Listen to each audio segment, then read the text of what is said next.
ज्ञानतिमिरन्दस्य ज्ञानाञ्जनशलाकया चक्षुरुन्मिलितं येन तस्मै श्री वाञ्छाकल्पतरुभ्यश्च कृपासिन्धुभ्य एव च पतितानां पावनेभ्यो वैष्णवेभ्यो नमो नमः। श्रीकृष्णचैतन्य प्रभु नित्यानन्द श्री अद्वैत गदाधर श्रीवासदि गौरभक्तवृन्द हरे Krishna Krishna Krishna Hare Hare Hare Ram Ram Ram Hare Hare.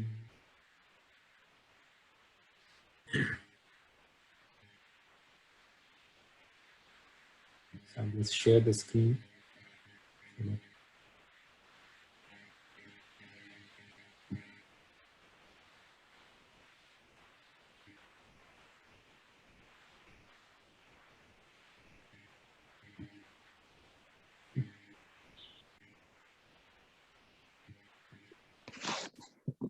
So today we shall be continuing with the first verse only.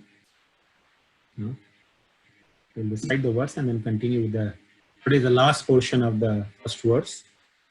So many of you must be wondering that, since almost 6 weeks we have been discussing only first verse on Bhagavatam, are you going to move forward or not? So today the first verse.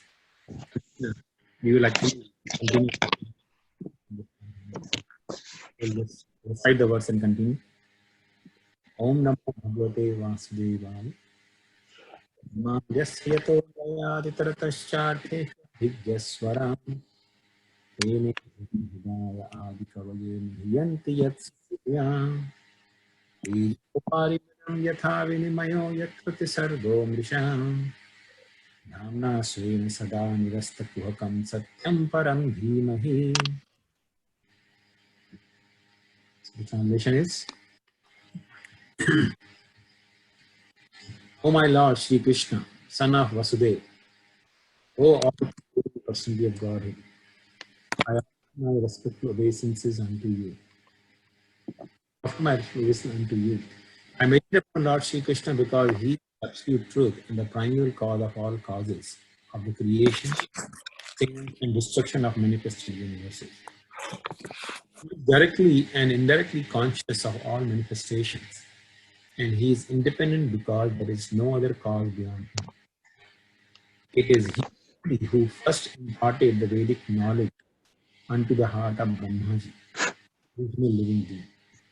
By him, even the great sages and demigods are placed into illusion, as one is bewildered by the illusory representation of water, fire, and land.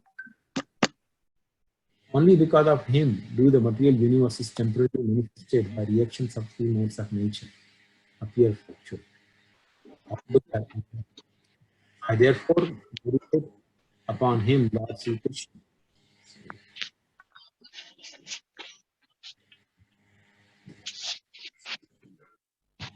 I therefore meditate upon him, Lord Sri Krishna, who is eternally existent in the transcendental abode, which is forever free from the illusory representations of material world. I meditate upon him, for he is the absolute truth.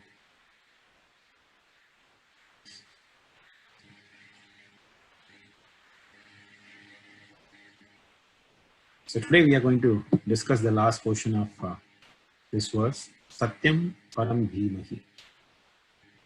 So far we discussed the entire verse in the 6 parts. Today is the last line that we're going to discuss. So this means Satyam Param Dhimai. Dhimai means to meditate upon. So I meditate upon whom?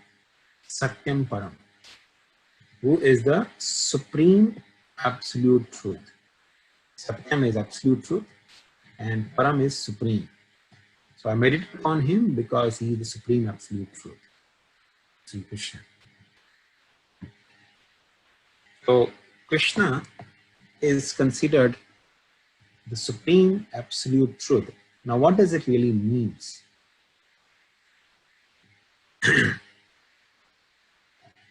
The absolute truth is called, in Sanskrit, is called Tattva or or the word which is used in this verse is called Satyam. Satyam or Tattva, very much synonymous word in Sanskrit. So, Tattva or Satyam means the absolute truth. Now, what is the meaning of absolute truth? The meaning of absolute truth or Tattva is something that is always true. For example, if I say I'm wearing specs, it's truth. But it's not absolute truth because now I'm not wearing the specs. So it was true for some moment, but now it's no more true. And now again, I'm wearing specs. So absolute truth means in all phases of time, in the past, in the present, and in the future, which remains true. So when you speak that statement, which is applicable for all the three phases of time, that is past, present, and future, that statement can be validated as true. That is called Tattva or Satya. So, among all such Satyas or Tattvas, Supreme Tattva or Supreme Absolute Truth is Krishna. That means there are other Tattvas also. Basically, the Tattvas are divided into three, or sometimes, subdivision is done, so it says 4 divisions of Tattva. But absolute truth is divided into 4 categories. Sometimes 3, sometimes 4. Actually 3 only, but one part is divided further into 2 parts. So one is called Vishnu Tattva, other is called Shiva Tattva, and third is called Shakti Tattva. Now the Shakti Tattva is sometimes divided into again 2 parts. One is Jiva Tattva and Shakti Tattva. So you can say at the most 3 to 4 Tattvas are really there. If you consider Jiva and Shakti separately, then there are 4 Tattvas. 4 absolute truths. Let's try to understand each and every one of those. Then we'll come to the Supreme Absolute Truth. So, I am Spirit Soul. I am Atma. And Krishna gives them a lot of information in Bhagavad Gita about this Atma. So when I say I am Atma, Aham Brahmasmi, okay, or I am Atma, this is true in all phases of time. So I am Atma now. I was Atma in the past. As much as you want to go in the past, millions, billions, trillions, zillions of years, I was Atma. And similarly in the future also, I will remain as Atma. So that is absolute truth. That is Jiva. This Tattva about Jiva. Then there is Shakti Tattva. So Jiva is also considered basically Shakti, but it's called Tatastha Shakti. So Shaktis are generally divided into 3 categories. One is Krishna's Antaranga Shakti, Tatastha Shakti, and Bahiranga Shakti. So we as living entity, we belong to Jiva Shakti or Tatastha Shakti. But then there is Krishna's other Shaktis as well, Antaranga and Bahiranga Shaktis. So Antaranga Shakti are the associates of Krishna who are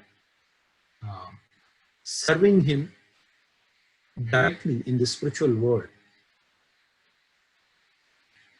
And Bahiranga Shakti are the material nature, which is also Krishna's energy. So in this way, there are innumerable divisions of those energies, spiritual as well as material. They all fall in Shakti Tattva. Then comes Shiva Tattva. Shiva Tattva is in the category of Isha or Ishvara Tattva. So he is absolute truth, and he is also superior to all the jivas. He's not jiva, he's superior to jiva, but he is always subordinate to the third tattva, that is Vishnu Tattva, which is the category of supreme absolute truth. So we are absolute truth, we are Atma. But Shiva is also Atma, but he is the great Atma. Not exactly Param Atma, but he is great among all the, not among all, let's say he's greater than all the jivas, but he's subordinate to Lord Vishnu. So that is Lord Shiva or Shiva Tattva. And then comes Vishnu Tattva, which is in the category of absolute, supreme absolute truth. Again, in the Vishnu Tattva also there are a lot of divisions. And among all those divisions, the topmost is considered Krishna. So Krishna is actually truly the supreme absolute truth. And all the Vishnu forms are his expansions. Sometimes we hear that Krishna is incarnation of Vishnu. That means original God is Vishnu. He came or he appeared as Krishna. But Bhagavatam does not support that.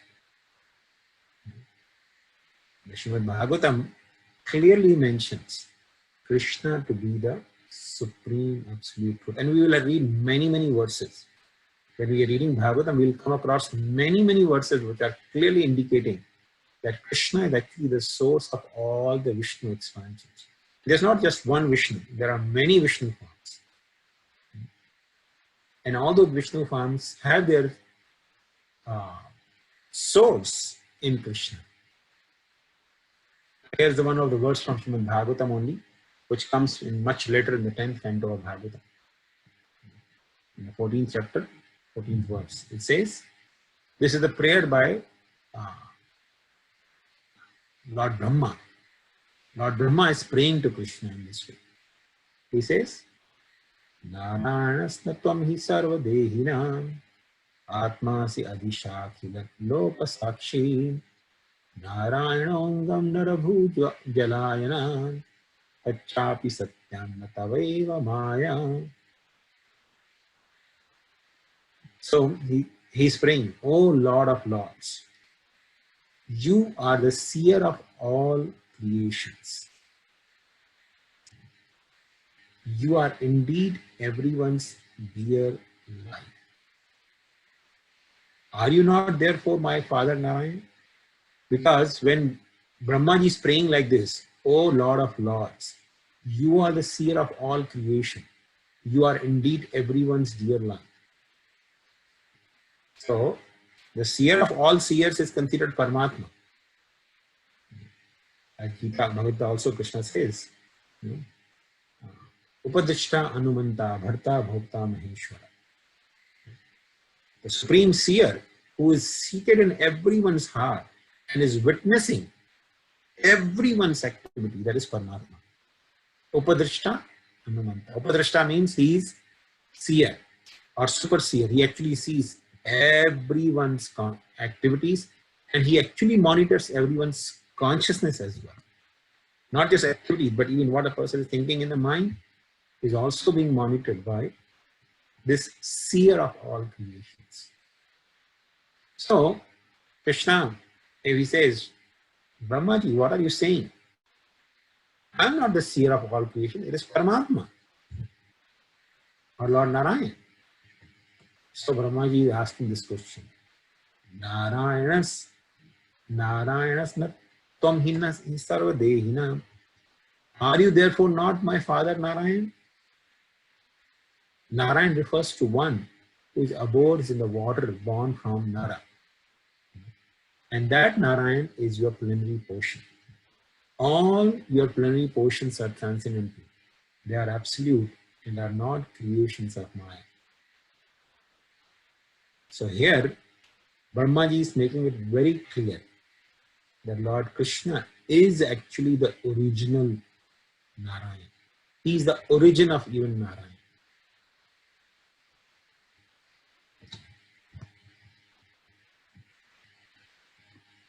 So here it is being said, Satyam Param Dhimahi. I meditate upon that supreme absolute truth. So meditation on the Supreme is something very crucial and important aspect of human existence. It is said in Chaitanya Tamil, Yena kena prakarena manah Krishna niveshaye.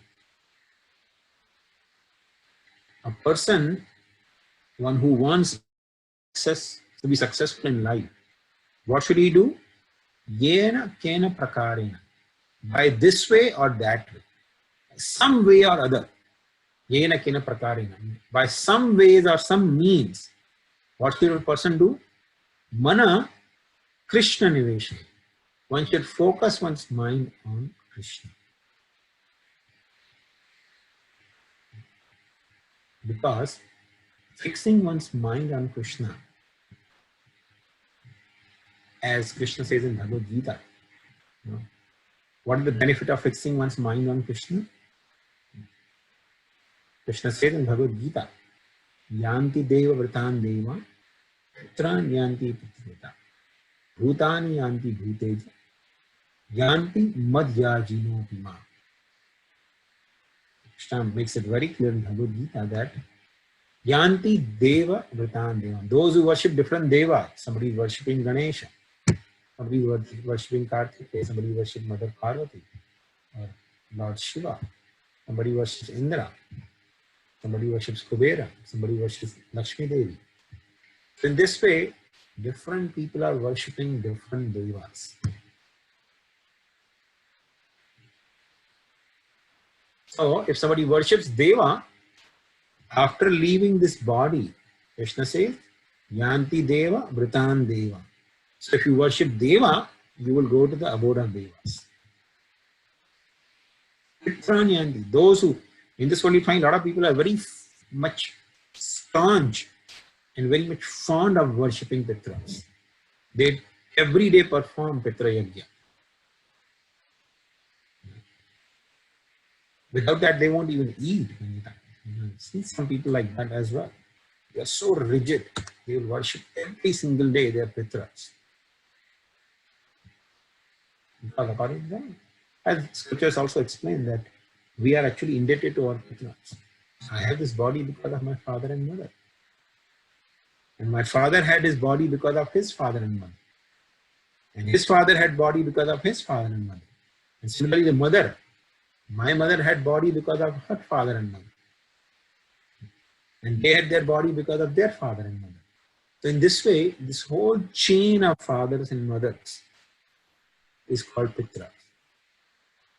So everyone in this world is to the Pitras.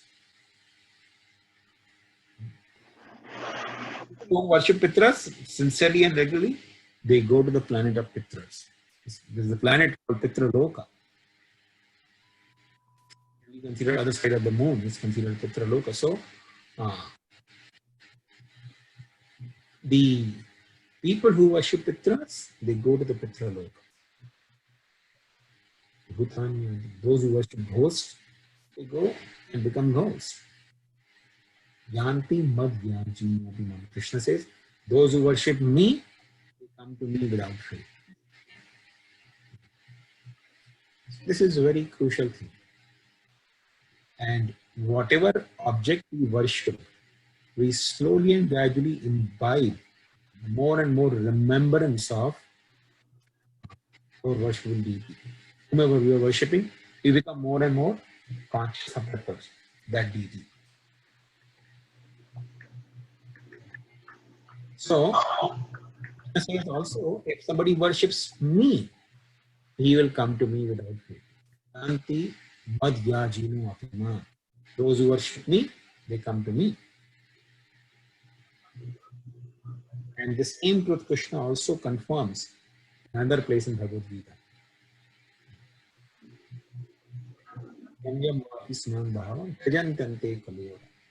A person, whatever state of remembrance he had at the time of death, that state he will attain without faith. So therefore, meditating on Krishna is very, very crucial, because by meditating on him, we slowly and gradually mold our mindset to remember him always. And then there's a possibility that we can remember him at the time of death. And if we remember Krishna at the time of death, that is the easiest way to attain the goal of Krishna. Satyam Param Dhamma. Therefore, the advice has been given here to meditate on the Supreme Absolute Sri Krishna. In modern times, the easiest way to meditate on Krishna is actually hearing the message of Bhagavad Gita and Srimad Bhagavatam. That's the easiest way to meditate on Krishna's feet. So this is actually a very wonderful message in the last line of this verse. Satyam Param Dhamma. Let us meditate or focus our consciousness on Param Satya. Param Satya, Shri Krishna. And actually, Bhagavad Gita is a song sung by this Satyam Param. Sri Krishna, the absolute Supreme Absolute Truth, is the one who has actually spoken this message of Bhagavad Gita. So hearing that message of Bhagavad Gita is one of the easiest way to be Krishna conscious. Or hearing Srimad Bhagavatam, which is a song sung about Bhagavan. Bhagavad Gita is spoken by Bhagavan, and Bhagavatam is spoken about Bhagavan. These are the two most potent ways in the modern times to fix our mind on Krishna. And in order to learn how to focus our mind on Krishna, we have to actually learn from the lives of great Vaishnavas.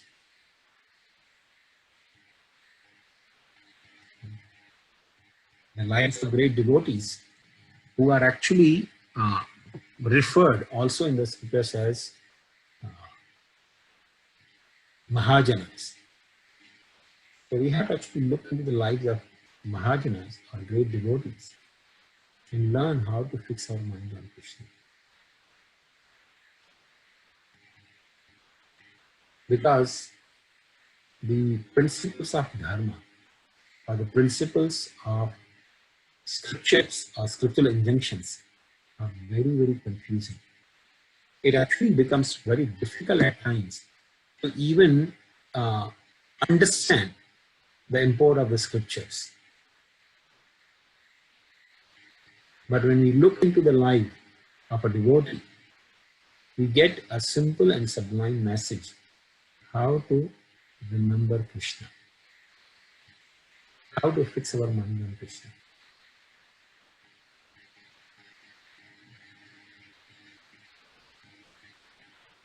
Like say, for example, sometimes devotees, when they have some difficulties in life, they become very much disturbed. They think, and many times we hear this question, somebody comes and says, there is so much disturbance in life. How can I possibly even think of Krishna?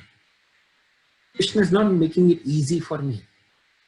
It will not be possible for me to remember Krishna because it is so difficult. I am being overwhelmed by these so many difficulties. So many difficulties are simply taking toll of me. How can I remember Krishna easily? Then, if we see in the lives of Mahajans or great devotees, we can actually learn that whatever difficulties I am facing, they're not even a fraction of it. If somebody is having not very good health, or the body is in pain or disease condition, one may think, oh, you know, I cannot practice Krishna, and Krishna is not making it easy for me. But then look at the life of the great Mahajans like Bhishma Dev. He was remembering Krishna at the time of his death when his body was actually pierced with so many arrows. He was lying on a bed of arrows which were pierced through his body. Who can say that they have this much or this amount of pain? If something can be in so much pain that his whole body is pierced with the arrows, and yet the person can actually remember Krishna or fix his mind on Krishna, then we have better scope of fixing our mind on Krishna. Similarly, if somebody thinks, Srila Prabhupada gives a beautiful example. He says, if somebody thinks, if somebody thinks I'm just a child, I'm hardly going to school, this is not the age for me to fix a mind on Krishna.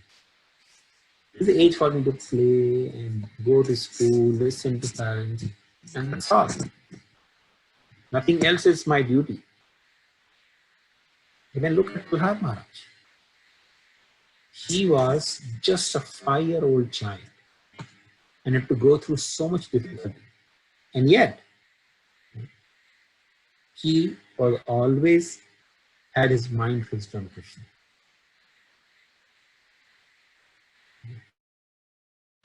Similarly, we have examples of Parikshit Maharaj. He was cursed to die within 7 days. What did he do? He left all his kingdom, all his luxury, all the relationships he cut off when he got to know that in 7 days he's going to die. And he sat down on the bank of river Yamuna simply to hear Krishna Katha from the mouth of Sri Krishna.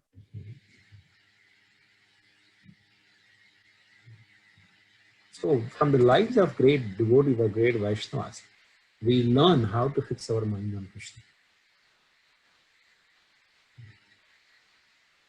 And of course, it's not possible for anyone and everyone to start remembering Krishna or to focus their mind on Krishna.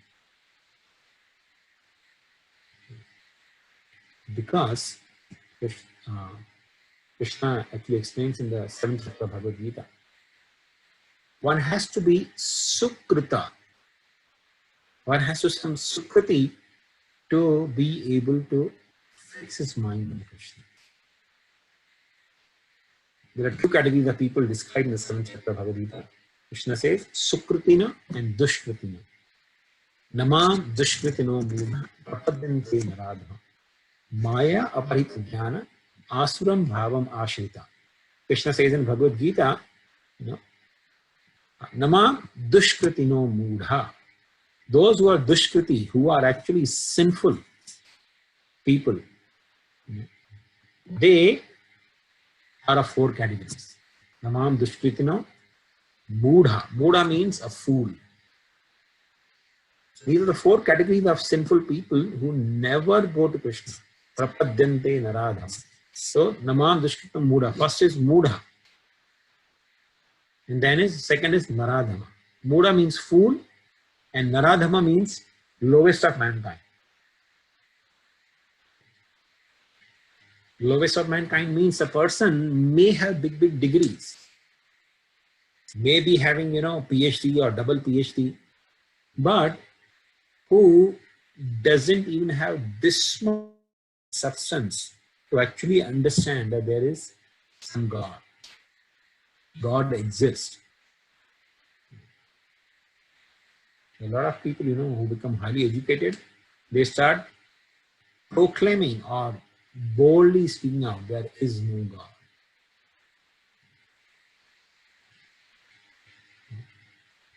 So, namam dashritna mudha prapadyante naradhama maya aparita jnana. Third one is those whose knowledge is stolen by maya. So, naradhama practically means a person who, in spite of attaining this human form of life, doesn't really inquire the purpose of life. But Maya Aprita Jnana means actually a person has big degrees, but boldly claims no God. That means apparently people think that he's learned, but actually his knowledge is stolen by Maya. Maya Aprita Jnana. And Asura.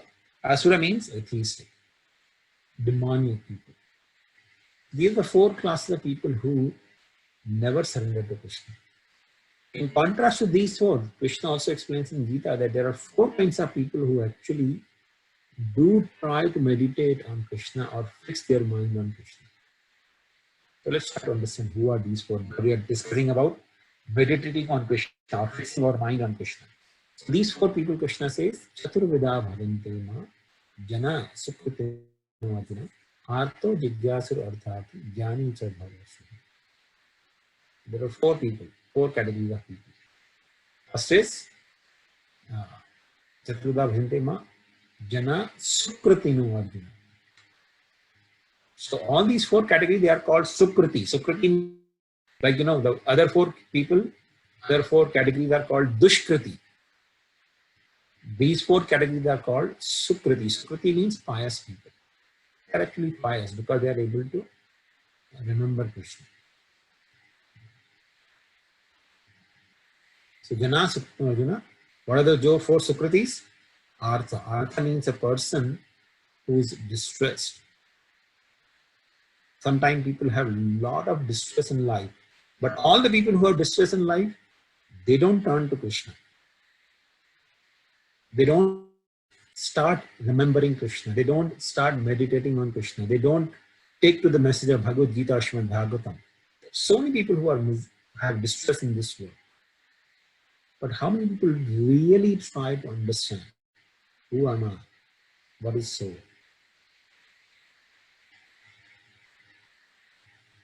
So one has to be a Sukriti. To be in distress and be a Sukriti, that person will turn his attention to Krishna. Artho Jigyasu. Second category is a person who is Jigyasu, who is inquisitive. Like in the night time, you look at the stars, somebody thinks, is there anyone who lives on those stars? Is there anyone who lives on the moon? So a person has Jigyasa, but he doesn't turn his attention to scientists. He turns his attention to scriptures. He turns his attention to God. Oh God, please help me to understand.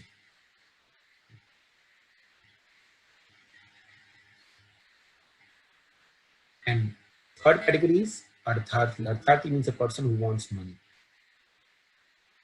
Sometimes people, they want money, they go to temple.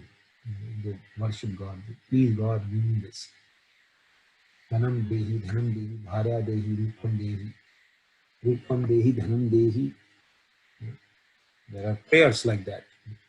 Please give me beautiful wife or beautiful form. Rupam dehi, dhanam dehi. Give me wealth. Bharya dehi, give me a beautiful wife. And this way, people who want something, arthati, artho, or jigyasu, arthati. Arthati is the person who actually wants something in return. Jnani cha bhajata. And ultimately a jnani. So in this way, and fourth of course is jnani. Jnani is a person who actually hungry for jnana. He wants to understand from the scriptures what is God, how does he look like, Who am I? What is my relation with God? So, person who's looking for this jnana is called jnani. So, these four categories of people who do actually try Krishna or take to the process of meditating on Krishna.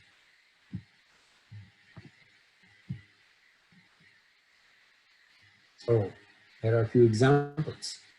Seeking relief from material miseries. So, Artha, Gajendra, we see in Bhagavatam, he was in a distress. He, being an elephant, being an animal of land, he went to a lake, and when he was drinking water, he was caught by a crocodile in the water. And he fought with the crocodile for a very, very long time. But because the Gajendra was in the water, which is not the natural condition for the elephant, and crocodile was in the water, which is natural condition for the uh, crocodile. So crocodile was becoming more and more stronger in the battle because he was comfortably situated. But Gajendra was becoming weaker and weaker. So in that distressful condition, Gajendra actually turned his attention to the Supreme Lord. And then inquisitive. Inquisitive people, as we discuss, a person who's inquisitive about knowing the things, mysterious things, like as you said, somebody living on the stars, somebody lives on the moon. These are all mysteries. The person who actually wants to resolve that mystery. And then Arthati. Arthati means one who is looking for some material benefit. Dhruva Maharaj is an example of that. And then finally, seeking knowledge. So all these categories of people, they are called Sukriti by Krishna. And these all four categories, they do become pure devotees if they continue to meditate on Krishna, even after their motives are fulfilled. So for example, Gajendra, he gets relief from crocodile, and yet he continues to worship Krishna. Then he's a pure devotee. Then he becomes pure devotee. So the purpose of meditation on the Supreme Lord is to actually become a pure devotee.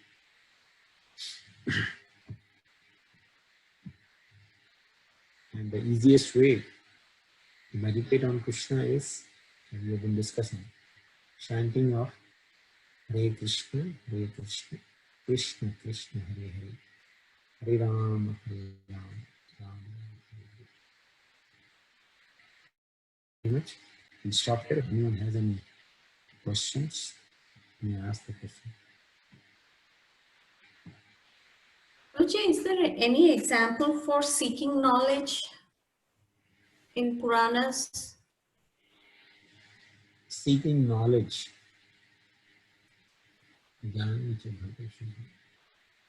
Nothing that actually Chatush Kumaras are considered in the category of Jnanis. Yes. What about all the sages meditating on prachetas, all these sages they mention like they're doing tapasya. Are they like seeking knowledge? Well, we can say one way, but specifically seeking knowledge means a person who uh, is seeking the Vedic wisdom or the knowledge that is coming from the Vedas. Not any knowledge. Knowledge about the absolute truth. A person who is inquisitive about or who's seeking after the knowledge of the absolute truth. That is the category of Jnani. Somebody who wants to do PhD, he's not Jnani. Somebody might do 2 or 3 PhDs. He's not the category of Jnanis.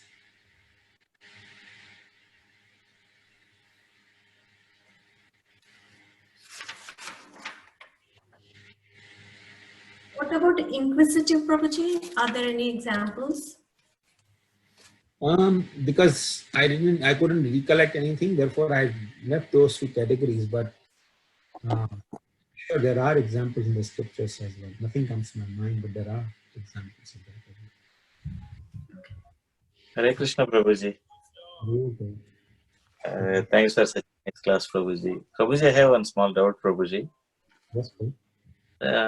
So according to the Srimad Bhagavatam and Bhagavad Gita, think we can worship Krishna should be fine. We don't need to worship any demigods. Then why Lord Sri Krishna he only suggested to all devotees do Ganapati Puja and read Ganapati story on the Chaturthi, Ganesh Chaturthi on the day. Prabhuji, and the Samantakamani story, if everybody will get rid of all. Can you please explain me that story, Prabhuji? Why Krishna suggested to worship Lord Ganesha on Chaturthi? Actually, I never read such a references in the Bhagavatam or anywhere that Krishna says you should worship Ganesh on Chaturthi. I don't know where you heard it from, but I never heard such a reference. Do you have any scriptural reference? And not in Bhagavatam, Prabhuji. Ganapati in the story, they mentioned Samantakamani Chitrajitu in the story, Prabhuji. And Krishna saw the moon on Chaturthi that day. So this is more or less portion. It's not that Krishna is dependent on any material arrangements for anything to happen to him. And nothing happens to Krishna or nothing transpires in Krishna's activities or his existence because of some curses or some arrangements in the material world.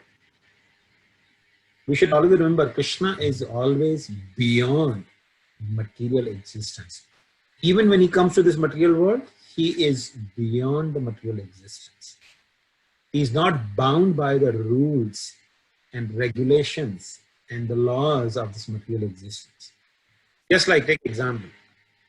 Prabhupada gives example sometime of this world as a prison. So just imagine, if a king comes to visit a prison house, okay, a king is coming to the prison house to visit. Is it when you see the king following the rules of prison house, he's forced to follow those?